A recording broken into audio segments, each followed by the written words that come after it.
Барлығыңызға қайырлы кеш. Менің атым Алтынбек. Мен бүгін қазақтың сүйікті асы ет туралы сөз қозғаймын.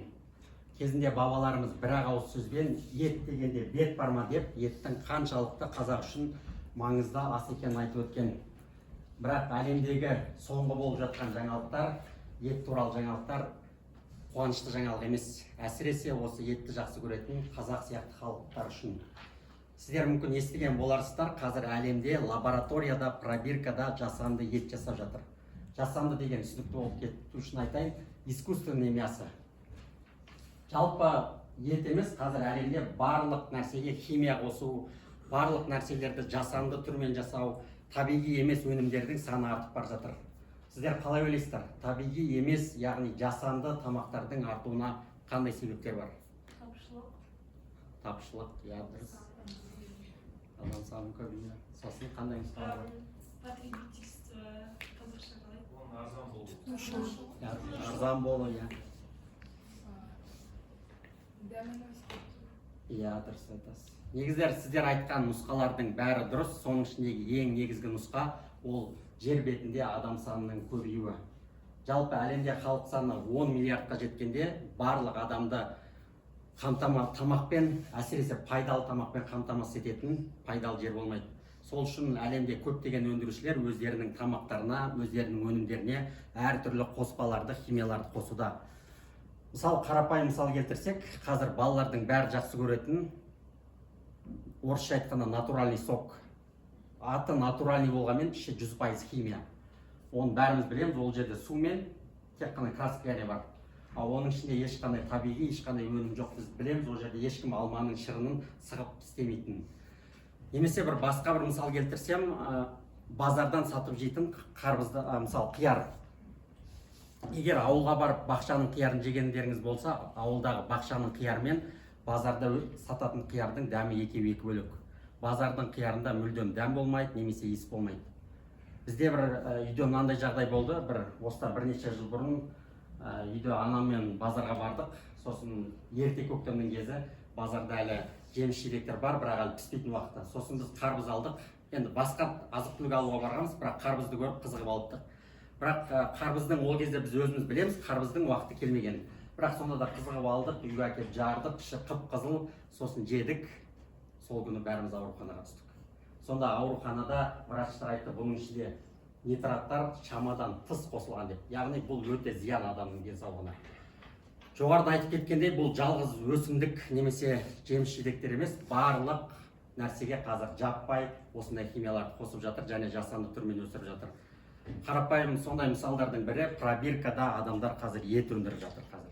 Лабораторияда, яғни малдың еті емес, ол жасанды ет. Мысалы, 2013 жылы тұңғыш рет Голландияда жасанды еттен шығарылған ең бірінші бургер пайда болды. Ол бургердің 2022 жылы 100 граммының құны $450 тұрды. Яғни $450 әрине ешкім бургер сатып алмайды, бұл өте қымбат.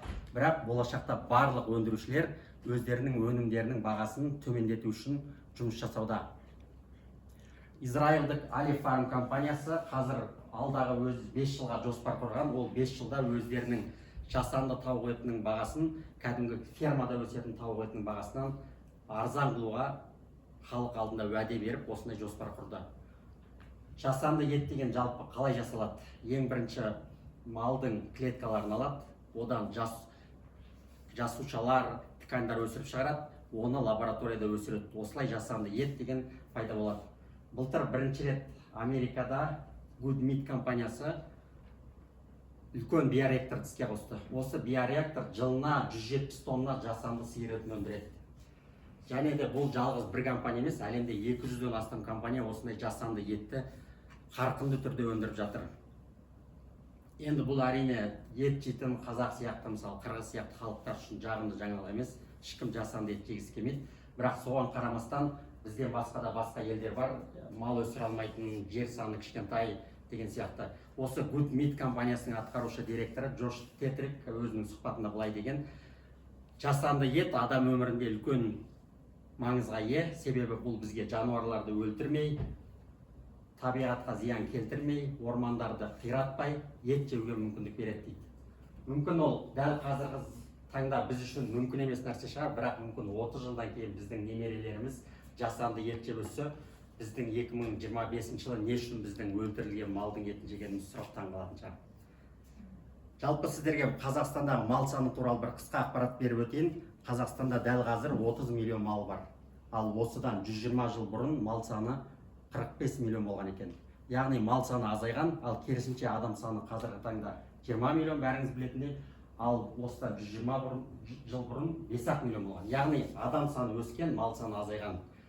Салыстырмалы түрде тағы бір статистика келтірсем, 130 миллион халқы бар Жапонияда бар жоғы 15 миллион мал бар. Яғни бізден адам саны 6 есе көп, мал саны 2 есе аз.